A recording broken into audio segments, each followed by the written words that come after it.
Welcome to Business Unmuted Live, a video business discussion at 5 o'clock every Wednesday, which is later shared on platforms including Spotify and Apple Podcasts. As we get closer to June the 21st, the next planned reopening date, according to the government's roadmap, I want to find out if there is a sense of optimism about business and reopening in our business community. But first, let's have a look at some of the recent economic data. Yesterday's public sector borrowing statistics show that the public sector net borrowing in the financial year up to March 2021 is estimated to have been just over £300 billion, the highest borrowing since the financial records began, but lower than original estimates. Other figures recently included the inflation figures, with RPI, which most people use to judge inflation, at 3.2%. well above the 2% normal target of the Bank of England, but CPI, which is the targeted figure, is at 1.5%. If this pattern continues, could that affect interest rates? And then recently released figures from the Office of National Statistics show that the number of people working from home has increased, actually only by 9.5% from 2019 to 2020. An interesting bit of data from ONS there. But home working is here to stay, and could it be the start of a more flexible working pattern? According to research from YouGov, 26% of UK businesses will either close, downsize or consolidate their offices in the coming months, and their companies are moving to hybrid working models. 53% of businesses plan to offer more flexible or remote working policies, while 30% are expecting employees in the office between 1 and 3 days a week. So let me introduce today's guests. Down the line, we have Rashmi Dubé, who is the North East and Yorkshire Policy Voice Ambassador at the Institute of Directors, and Ian Watson, Chairman of Hardrian Healthcare, and who also has interests in commercial and residential property. And joining me in the studio is Charlotte Windebank, co-founder of First, which supports first-time entrepreneurs. Everyone, welcome. First, let's go to you, Rashmi. Now, Rashmi, what do you think when you look at that data and the practices and experiences of your members? What do you think the economy is looking like as we go towards June the 21st? I think we should be slowly optimistic about the economy. The inflation rate was going to go up, but according to the Bank of England, they expect it to return back to the 2%. The public sector borrowing, we knew that was going to happen. I mean, we had to support the economy. We had to support income, as it were, for furlough. But the Chancellor himself has said that they've moved towards a more growth strategy, where they're taking steps to keep a sustainable footing and trying to take that debt under control. Inevitably, there are going to be certain sectors, and depending on your size of business, of how you're going to see the economy and whether you see it as a positive or a negative, because it also depends on the disposable income of consumers and also how much cash businesses have in their bank. Because at the end of the day, this will expedite any recovery they have, but also how much they've moved with digital, because digital transformation played such a key part in this pandemic. Absolutely. Ian, now you are in the healthcare business with very high-end nursing homes. Now, if you don't mind, I don't talk about that at the moment because it has a specific niche in the economy, but maybe focus on your commercial and property investments. This is an area where in some areas of the country, there's a bubble. Residential's doing well. How's commercial? Well, we also have a house building arm as well. So we have the house building arm, and in the care sector, we're currently carrying out some big new developments. So the first thing I would say is that costs, we've mentioned before costs are very, very significant cost increases. We are seeing across the board in the construction sector probably around about 20% increases. We've got things like plasterboard and timber. We're seeing a 40% increase in costs. One of the concerning things, which you may be surprised when I say concerning, one of the concerning things about the house building side is that the level of demand is unprecedented for new housing. We're in a situation where we are releasing new residential homes and having to put them to sealed bid because the level of interest we have. Now, some may say that's a dream for a house builder, but it's also a sign that things are too hot. That's not a natural state for the housing market to be in. We're seeing gazumping. We're seeing people getting on the property ladder because they have fear of missing out. And we've been there before, and we know what follows that kind of scenario. Absolutely. So I think the economy is strong in terms of there's an enormous pent-up demand coming through. The supply side is lagging behind, which is causing the price increases. And the word that you don't hear being discussed, which I think is absolutely critical, is productivity. It's all very well having the strong demand. There's a big pent-up demand there. But if you haven't got the supply side and you haven't got the productivity increases to match, that's inflationary. And you've mentioned interest rates. We can see interest rates going up. And the thing about interest rates going up is that we mustn't forget we've had 10 years of unprecedented low interest rates. We have interest rates of zero. We have negative interest rates in many parts of Europe. Now, if you start and apply normal, inverted commas, interest rates to the level of public debt, then you're getting into a scenario that we haven't been into for many, many generations. You'd break the government. You'd break the government, wouldn't you? Because the debt payments would be so high that they just couldn't raise enough tax. Let's go back to Rashmi before we go to Charlotte. I mustn't ignore Charlotte in the studio here. But you heard what Ian had to say on interest rates, and you correctly identified what the Bank of England was saying. But the Bank of England has been wrong before on interest rates and has let things heat up before. Do you think that perhaps that now is the time to bite the bullet and head off pent-up demand, maybe control the demand a bit? I think it's important to control it. And I just want to pick up on another point in return to that of what Ian said. I think you're quite right, Ian, in identifying that the working materials, the raw materials have increased. And what that does is make the investors jittery.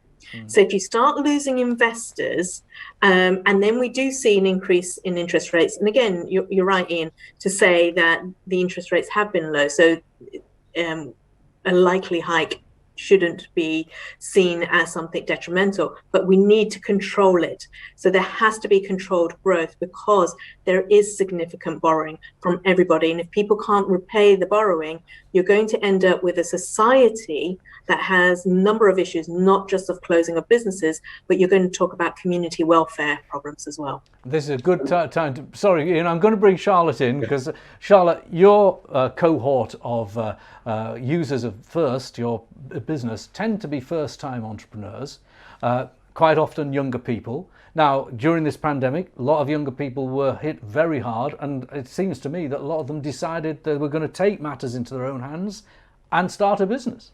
Yeah, absolutely. So we just launched our competition called the Startup Awards Northeast, and applications came in. We had a record number applying, and we actually did the data. So the competition is open for 4 years, businesses up to 4 years old, but they actually 64% of them started during the pandemic at various stages. That's amazing. Yeah, and it just shows like the entrepreneurial spirit is truly alive and kicking in the Northeast. But these young businesses, they could be hit quite hard by a sudden change of policy.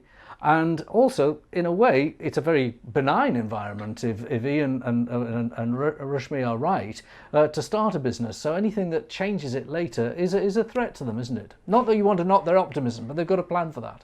Absolutely, but then when there are challenges, that then comes opportunity. I mean, if you look at the big Apples and the Googles, they all started from the garages.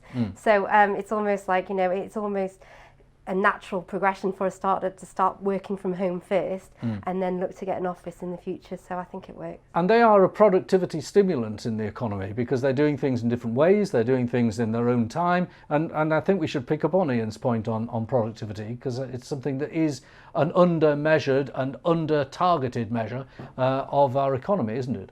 It is, and people are wanting to take their own destiny into their own hands. Like the amount of people that have been made redundant and are now just turning around and saying, actually, no, I don't want to work for someone. I want to be in control of who I am, and I'm not redundant, so why should people tell me I am? And that fighting spirit is making more and more people do it their own way and better than the way things are done at the moment. So I'm really looking forward to seeing what comes out the Northeast. Great. Let's pick up back with Ian and Rashmi. Ian, first, let's expand on your point on productivity a little. Traditionally, you think of productivity as measuring factory output, but of course it applies to white collar and it applies to some of your construction and building and maintenance as well, and I suppose your nursing homes. What do you think is the biggest downside on the current productivity problems? Wages? I think, well, we want to see wage inflation certainly, but I think, one of the things we did in the last recession, in the financial recession, is that companies managed to retain staff. I think there was an expectation that more staff would lose their positions, but companies retained staff, they reduced some of the hours, and of course they froze the wages, and in some cases reduced the wages. Now that was good for employment, but it's not good for productivity. Because the reality is productivity, you need the least number of people to produce the largest amount of outcome. So can I just say one of the really important aspects is, because we're talking about the level of demand in the economy, and we're recognizing that there is a supply problem in the economy, supply with labor resources and supply with materials. What we don't know, how much of that is down to the pandemic and how much of that is down to Brexit. So if you take our care sector, for example, if you take the social care, the healthcare sector and the hospitality sector, we rely massively on migrant labour. We clearly have a major problem at the moment. We have unemployment at 4.8%. We have full employment. We're going through the biggest recession in 300 years and we have full employment. That's never happened before. So as businesses start to return, as hospitality starts to reopen, as the care sector and the healthcare sector continue in their business, we need more labour. We need more staff. The engineering sector and the skilled sector need more skilled labour. Now, how are we going to attract the people who've left because of the pandemic? Or perhaps more importantly, how are we going to attract the people who've left this country because of Brexit?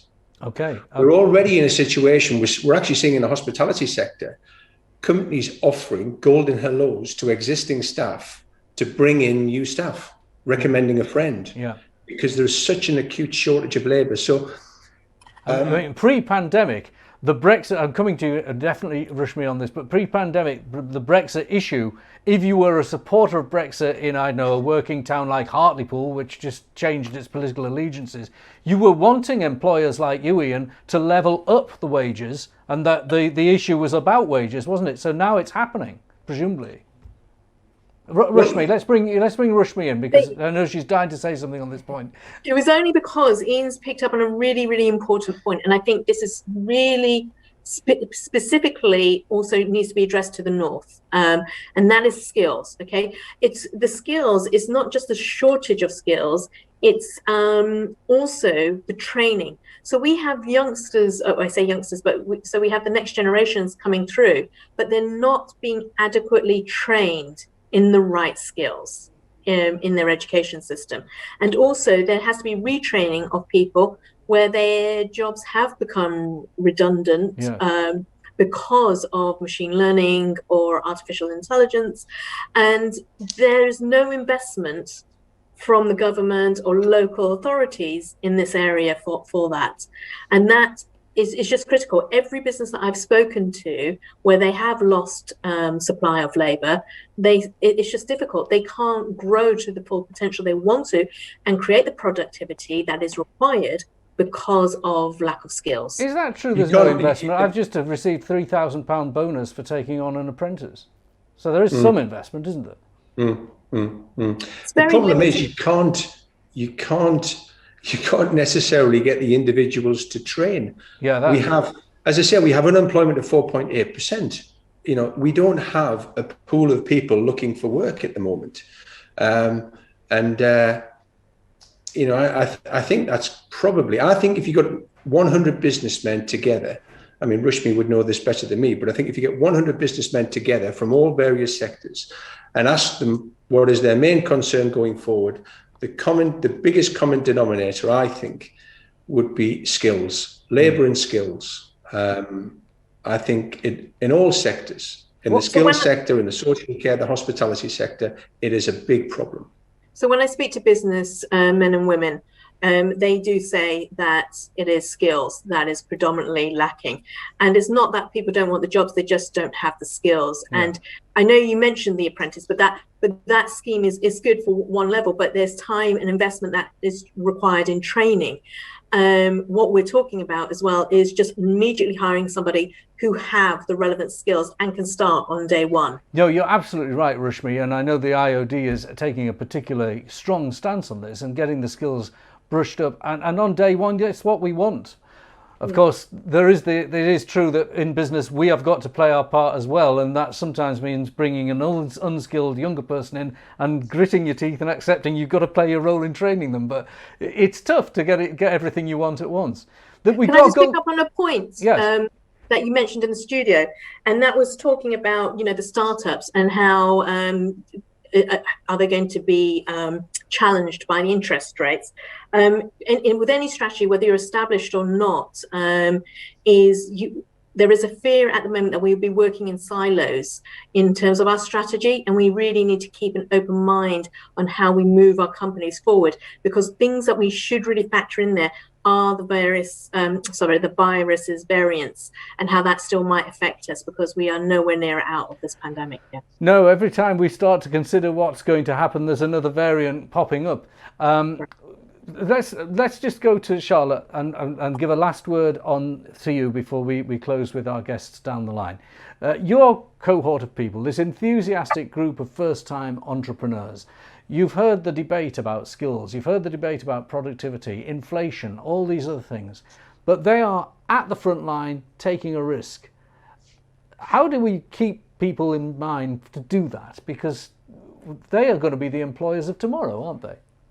They are, and I think these incentives around, the £3,000 for an apprenticeship, the Kickstarter scheme, I think startup early stage founders really need to be harnessing these activities, because not only for the business to test out and try out an intern or an apprentice for the first time and see whether or not they can actually manage staff with less risk to themselves, but for the young person, they get to see an entire business running from every different department, because the whole of the departments are just that one entrepreneur, and it's so much more valuable than going into a huge corporation where you're simply there just to answer emails or make cups of tea. You get to see the whole business in its fullest. So I do think there are some really positive things happening in the education system. I think the introduction of T-levels, that's an exciting one to watch.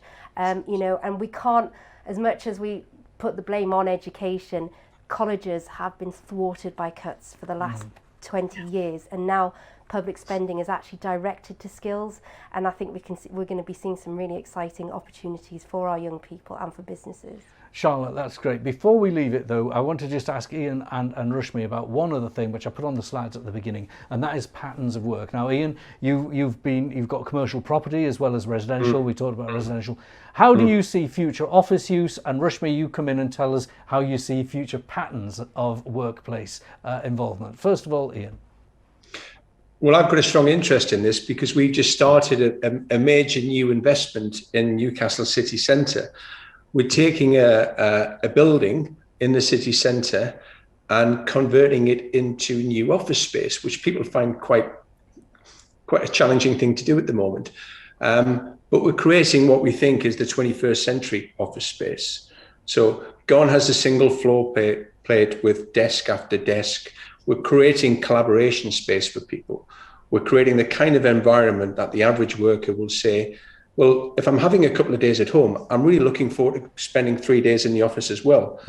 Because I mean, we have a yoga studio, we have a fitness studio, we have a sun terrace, we have a cafe. We have the kind of workspace that I've never had before, but I think is the workspace that will give an incentive for people to go into work. And it's central, it's in the city centre, it's next to public transport links. So I don't think the office is finished per se. I think there will be a hybrid, but I think the the single floor plate, rows of desks with pending trays and telephones on each desk is coming to an end, definitely. Okay, and Rashmi, I'm going to give you the last word of the entire broadcast on this particular issue of workflows, patterns of work, and how people are going to use their workplace. I think it's definitely called flexible working. I think we're going to have to move away from the terminology home working and office working, because that then immediately labels the way you're going to work. And there's an assumption that you're going to work from home and the office, when actually I think moving forward, particularly in the next generations that are coming through, actually what we have seen through this pandemic is you can work anywhere in the world, and you can just come together at certain points in time, and that could be anywhere. So I think in the immediate pattern for the next 5 years, I think what Ian's suggesting is probably a little bit of the step forward, but after that, I think it's going to change again. So I wouldn't invest all my eggs into one basket. I think I would be flexible and just call it flexible working. Okay, well, Rashmi Dubé, Ian Watson, Charlotte Windebank, thank you for joining us on Business Unmuted. You can listen to this on one of our podcast platforms, or watch us again this time next week live at 5, or watch a recording on YouTube. Thank you for joining us.